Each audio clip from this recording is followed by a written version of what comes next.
할렐루야, 안녕하십니까. 저는 작은 교회를 담임하고 있는 목사입니다. 기독교 목사입니다. 요즘 실태가 너무 어렵게 돌아가고 건강한 성도들도 헷갈릴 수 있는 상황들이 연출되다 보니 이것을 좀 알려야 되겠다는 마음이 들어서 방송을 켰습니다. WCC에 대한 이야기입니다. 종교통합운동을 주도하고 있는 WCC는 여러분 모두가 잘 아는 것처럼 로마 카톨릭과 또 기독교교회에서는 우리나라로 얘기하면 장로교 통합과 같은 대형교단, 그리고 신사도 운동을 하는 은사 중심적으로 운동하는 그 교회들이 중심이 되어 있습니다. 이들이 말하는 것은 종교 개혁을 하게 된 것은 로마 카톨릭의 잘못이니까 이제 그 잘못을 뉘우치고 회개하니까 우리 다시 종교개혁 시대 이전으로 돌아가자, 다시 분열하지 말고 하나로 연합하자라는 게 이들의 골자입니다. 근데 문제는 이것에 동조하는 기독교인이 있다는 것입니다. 이것에 동조하는 목사님들과 너무나 많은 교회들이 있다는 사실입니다. 그래서 이거에 대해서 몇 가지만 좀 정리해서 건강한 교회, 건강한 성도, 또 혹시 속고 있는 성도들이 있다면 이 정확한 사실을 알고 여러분들의 담임 목사님에게 건의하시고 교회가 건강하게 갈 수 있도록 귀한 길라잡이가 되기를 바랍니다. 세 가지만 얘기하려고 합니다. 첫째는 종교개혁으로 돌아가자, 이전으로 돌아가자. 이것은 종교개혁을 실제 역사 가운데서 제대로 보지 못하고 있기 때문에 말하고 있는 주장입니다. 종교개혁은 잘못된 로마 카톨릭에서 개혁을 외치며 떨어져 나온 소위 개신교라고 하죠. 근데 개신교라는 말 자체가 잘못된 것입니다. 원래 뿌리가 다릅니다. 구교, 신교, 이거는 카톨릭이 썼던 용어지 우리 기독교적 용어가 아닙니다. 물론 그 가운데는 어느 정도 포함되어 있을 수는 있습니다. 그러나 카톨릭의 태생 자체는요, 기독교와는 완전히 다른 종교적 개념으로 시작됐다라는 그 전제가 완전히 다르다는 것을 여러분 아셔야 됩니다. 여러분 잘 아는 것처럼 4세기의 콘스탄틴 황제가 기독교를 공인했습니다. 근데 또 이도 많은 사람들이 잘못 알고 있습니다. 공인한 것 뿐이지 기독교를 국교로 만들지는 않았습니다. 로마는 언제나 태양신을 섬겼고, 특별히 로마의 황제는 태양신을 섬기는 사제 역할을 늘 겸하고 있었습니다. 그리고 세상의 모든 잡다한 신, 예를 들면 판테온 신전, 만신전, 그것을 섬기고 있는 나라입니다. 그러니까 로마는 자체는 태양신을 섬기고 수많은 잡다한 신을 섬기고 있는 나라인데, 그 가운데 기독교도 그 중에 하나라고 이야기한 것이 콘스탄틴 황제가 얘기한 것이지, 그래서 기독교가 뭔가 국교가 된 것은 아닙니다.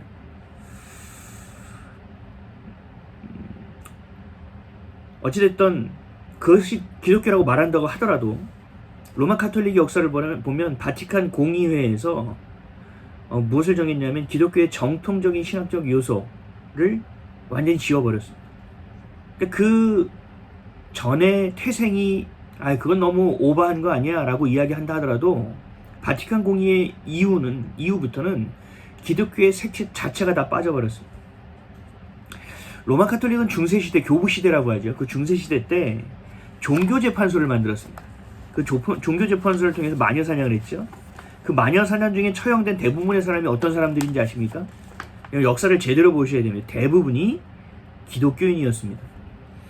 여기 1차 세계대전, 2차 세계대전 때 전사한 군인의 숫자보다, 민간인의 숫자보다 이 중세시대 때 로마 카톨릭에 의해서 마녀사냥에 의해서 죽은 사람의 숫자가 훨씬 더 많다는 사실을 알고 계십니까? 일제강점기 때 우리가 얼마나 많은 고통과 고난과 고문을 받았습니까? 그 방법보다 훨씬 더 잔인하게 죽었던 것이 바로 중세시대입니다. 바벨론, 페르시아, 또 헬라, 로마를 넘어서 늘 기독교는 박해를 당해왔죠.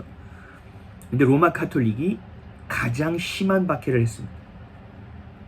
그리고 이제는 로마라는 이름을 넘어서 로마 카톨릭이라는 이름으로 이탈리아의 나라 가운데 바티칸이라는 나라, 독립된 나라를 세웠습니다. 그리고 전 세계에 아주 작은 나라의 마을까지도 교황의 칙령, 교황의 이야기, 교황의 말은 성경보다 더 권위가 있지 않습니까? 그 말에 영향력을 끼치고 지금의 시대의 기독교까지 왜곡시키고 변질시키고 회파하고 있는 그 주범이 여러분 바로 로마 카톨릭이라는 사실을 알아야만 합니다. 이것이 로마 계시록에서 말씀하고 있는 바벨론 음녀의 모습입니다. 우리 기독교가 착각하고 있는 것 중에 하나가 여러분 잘 보셔야 돼요. 로마 카톨릭은요 기독교를 이슬람, 불교, 힌두교와 같은 다른 종교로 보고 있습니다. 그래서 종교 통합이라는 말이 맞습니다.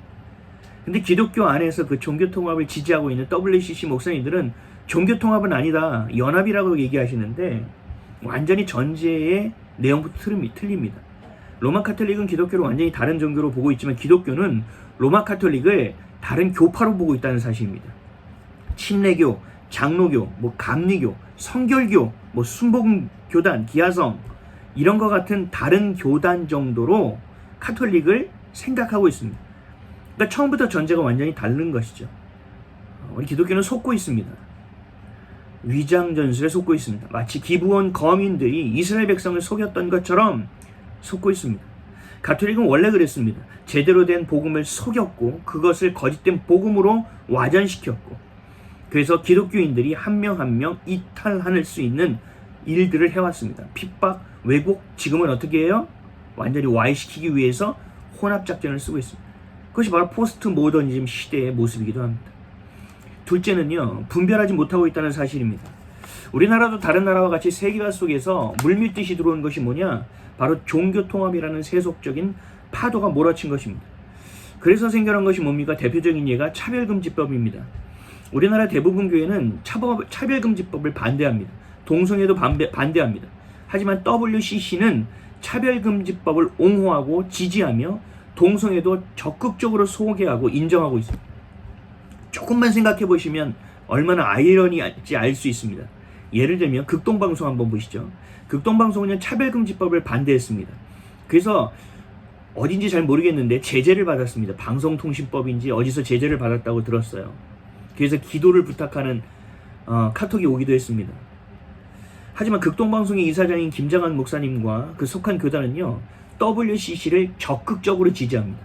그리고 우리나라의 부산에서 열렸던 WCC 대회 유치에도 매우 힘껏 힘을 쏟았던 인물과 기관이기도 합니다.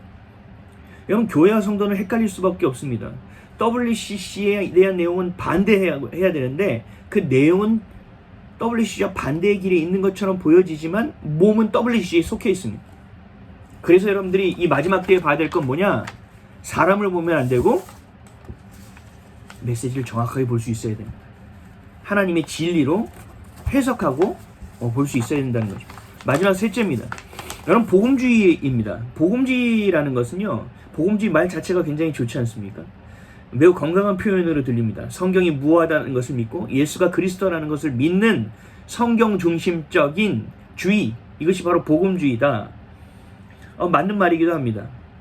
근데 복음주의의 이 태생과 이들이 가지고 있는 노선의 방향을 보면 여러분 그렇지 않다는 것을 금방 알 수 있습니다. 이들은요, 정확하게 얘기하면 복음주의가 아닙니다. 분별하지 못하게 하는 일종의 중도입니다. 중도라는 건 뭐예요? 왼쪽에 자유주의가 있고 오른쪽에 근본주의가 있는 것 가운데 좋은 것만 취해서 중도 입장에 서 있다. 그러니까 중도는 많은 사람들이 보면 이것도 아니고 너무 세지도 않고 너무 약하지도 않고 좀 괜찮아 보인다는 말이죠. 오해해서는 안 됩니다. 자유주의라는 것이 한때 전 세계로 휩쓸었죠. 이것이 노동운동과 함께 연합되어서 남미에서는 해방신학이었고 우리나라에서는 민중신학이 들어왔습니다. 이러한 자유주의는 성경을 하나님 중심으로 해석하지 않고 사람 중심으로 해석합니다. 그래서 완전히 다른 예수님의 모습을 갖게 합니다. 예수님이 혁명가처럼 만들어버립니다. 그래서 예수님의 모습과 복음과 진리를 완전히 변질시킨 것이 자유주의입니다. 그냥 이데올로기지 신앙이 아닙니다. 반대로 그 오른편에 있는 것은 뭡니까? 근본주의입니다. 성경만이 진리이기 때문에 타협은 없다. 오직 말씀만이 진리이다 라고 믿는 것입니다. 세상의 흐름 가운데 보면 근본주의는 맞아. 근데 너무 배타적이야. 너무 독선적이야. 요즘 트렌드에 맞지 않아. 그러니까 좀 적절하게 좀 더 좋게 보일 수 있는 방법이 없을까 해서 생각해서 만든 것이 바로 복음주의라는 것입니다. 근데 여러분 잘 생각하셔야 돼요. 복음에는 중도가 없습니다. 복음에는 검정 아니면 흰색, 흑 아니면 백, 아니면 선 아니면 악입니다. 하나님 중심 아니면 나 중심, 세상 중심인 것 뿐입니다. 좋게 보일 뿐입니다. 여러분들의 인본주의가 이미 있던 것, 좋은 게 좋은 거라는 인본주의가 섞여서 중도 복음주의가 좋게 여겨지는 것입니다. 결국 근본주의가 맞습니다. 늘 하나님만 옳습니다. 그러나 근본주의 안에서도 그 성경의 말씀을 하나님의 말씀, 하나님의 마음, 하나님 중심적으로 해석하지 않고 그냥 문자적으로만 그대로 믿는 사람들이 있기 때문에 이것이 오해되고 또 폄하되어지지만 그렇지 않습니다. 진리는 섞여서는 안 됩니다. 역사적, 문화적, 문자적으로 주신 뜻을 적절하게 해석할 수 있는 건강한 신학이 있어야 합니다. 그런데 이 복음주의와 자유주의가 이 모든 신학을 헷갈리게 만들어버립니다.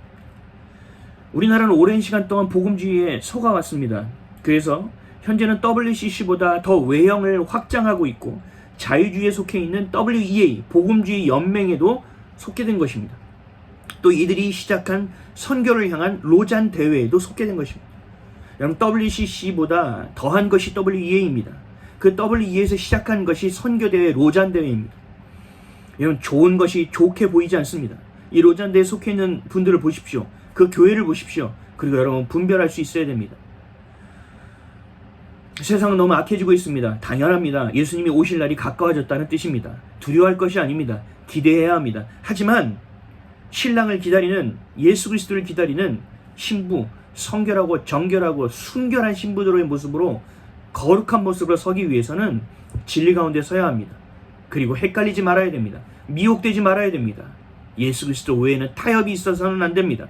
하나님 주신 말씀을 잘 해석할 수 있도록, 하나님의 말씀은 하나님의 마음입니다. 그 마음을 헤아릴 수 있는 철든 영적인 어른들이 되시기를, 그런 한국교회로 다시 영원히 솟아나게 되는 성경에서 말하는 진짜 부흥이 이 나라와 민족 가운데 있기를, 그래 예수님이 오실 길을 예비하는 대한민국이 되기를 예수 그리스도의 이름으로 축복합니다. 할렐루야.